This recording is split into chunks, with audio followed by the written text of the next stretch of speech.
got him. Yeah. She's just doing a great job with him. It's a pretty color.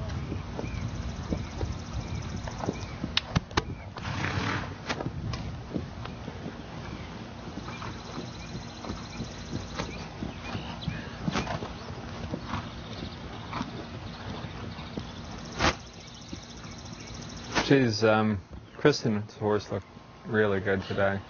Really good. She looks good. She's riding well. Horse looks terrific. I mean, he's just beautiful weight, muscles good. She has been riding. Looks really well. And look, what a change. See.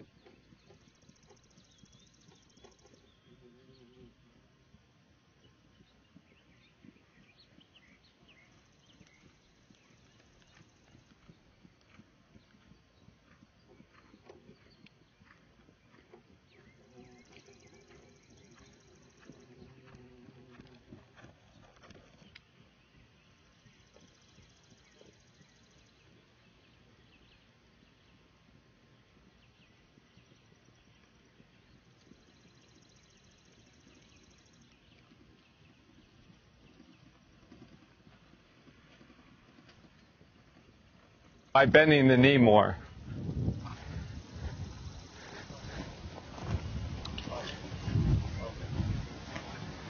More.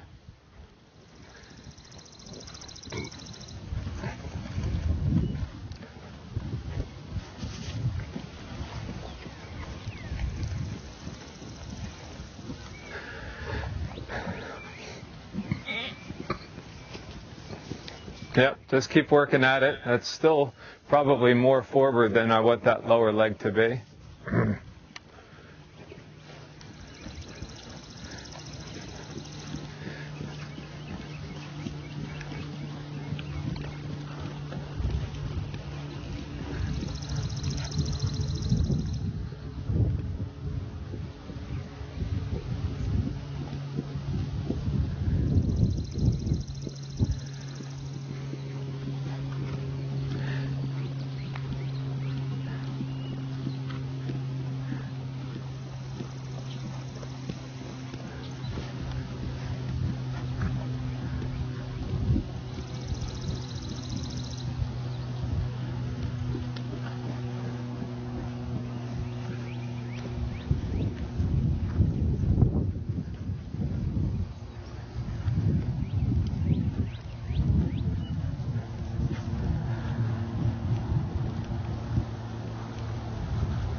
Okay, come here for a minute. I'll try it. All three of you do something different than you should. And all three of you are different. Mary, you do this thing. It's a relatively common thing. I see it happen a lot. Every time you rise out of the saddle, your lower leg goes forward a little bit. And it's not terrible. It is, in my opinion, it's technically a flaw that can lead to a similar thing happening over top of the jump that makes a rider's position over the jump not as strong as it should be. Tootie, you don't do this at all. Regarding this issue, regarding that type of issue at the posting trot, your leg is exceptionally good. It's very, very good. So just post, as you stand here, just post for me. Just keep posting. Yeah, that's the way it should be. Just keep going.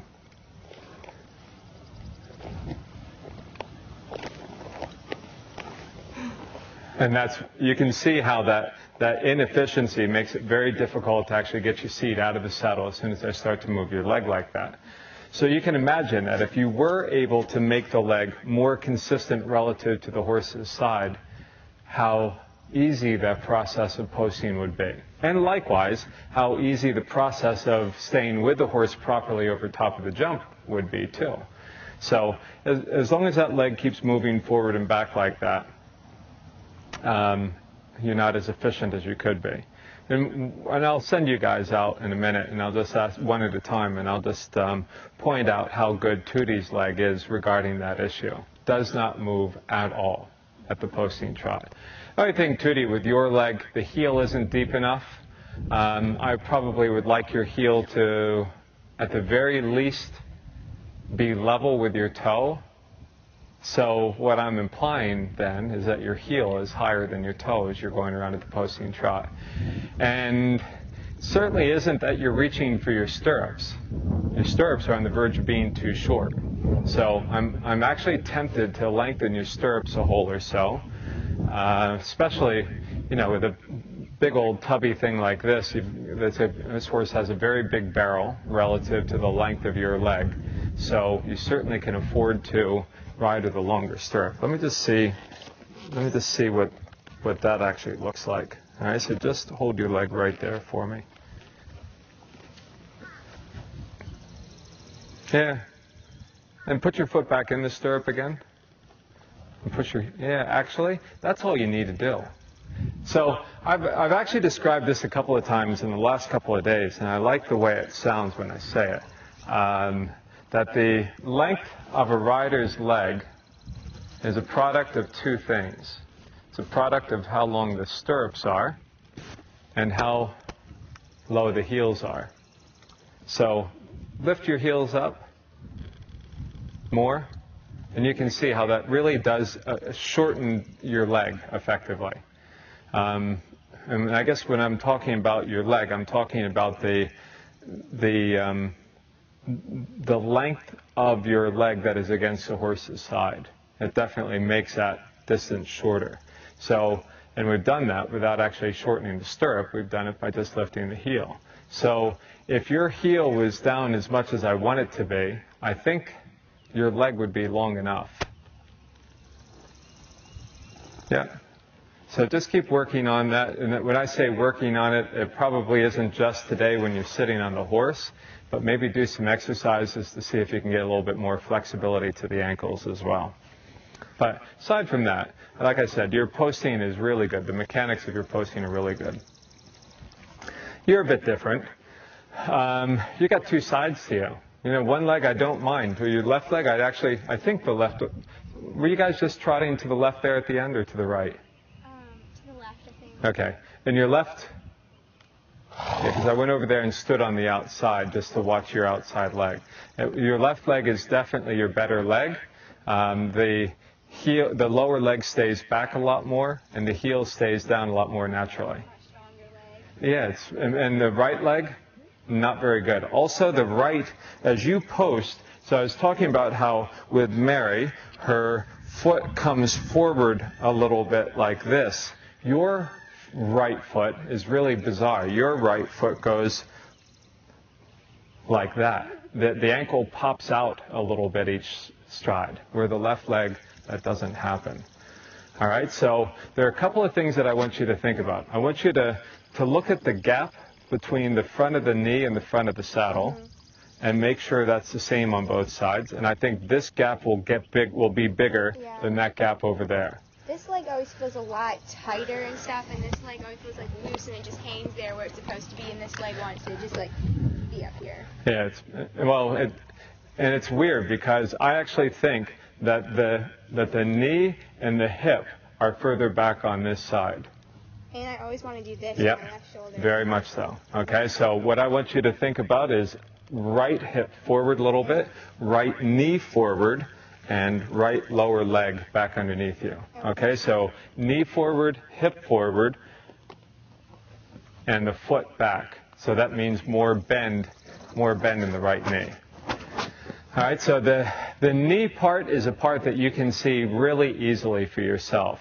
The other thing I want you to do, just lean forward a little bit until you can see your toe line up with your knee on one side, and then compare one side to the other. Now, I've just finished fixing your right leg, so they're both probably pretty good, probably pretty similar. But what you'll see is when you get going out there, especially at the canter on the right lead, you'll see you'll see how that toe relative to the knee is much further forward on this side than it is on that side there, which is a product of two things. One, the knee being too far back, and the toe being too far forward. Okay. All right, so what I want you to do when you get going, especially right leg canter, make sure that the gap, and I'm talking about this gap here, sort of making sure that that's the same on one side as it is on the other. So that probably is going to mean right knee forward. And then I want you to lean forward and see where the toe is relative to the knee, comparing one side to the other. All right, so Tootie, go show us how to do a posting trot.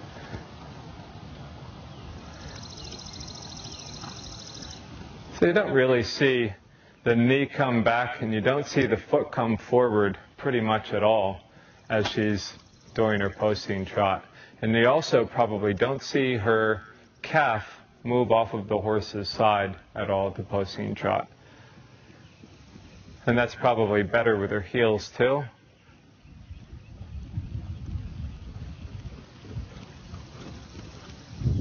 So I think that looks pretty good. Pretty happy with that leg position.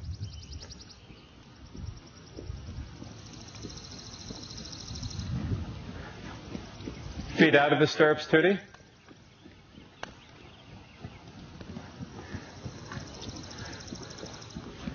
Little up and down movement with the leg, probably more than I would have expected. Feet back in the stirrups again. But you have to say she never missed a beat going that whole process. And so the feet came out, the horse kept on trucking along, the feet went in, the horse never changed. And that's a credit to Tootie's position, the strength in her position. That's great, Tootie. Back to the walk. Very good. Okay, I just want to see that leg. I'll tell you another thing I want you to do. Think about pushing your big toe down and lifting your little toe up. Or, as a friend of mine said the other day, show me whether you have gum on the bottom of your boot or not. Ability is there. That's good.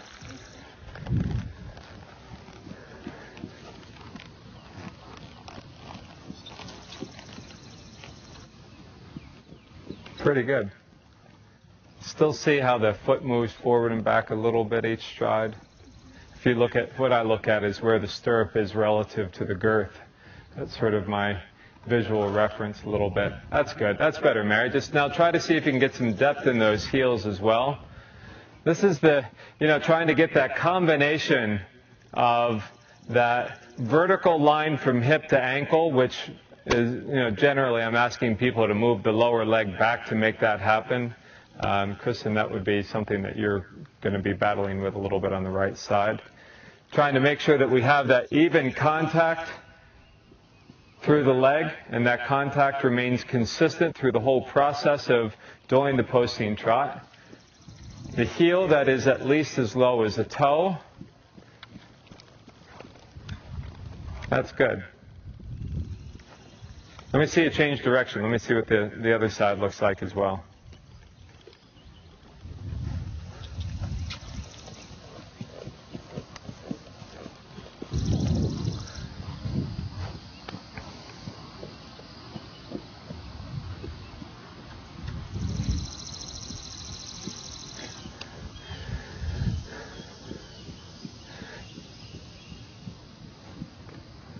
What about that leg? Is it staying still? No. It's quite obvious on this side.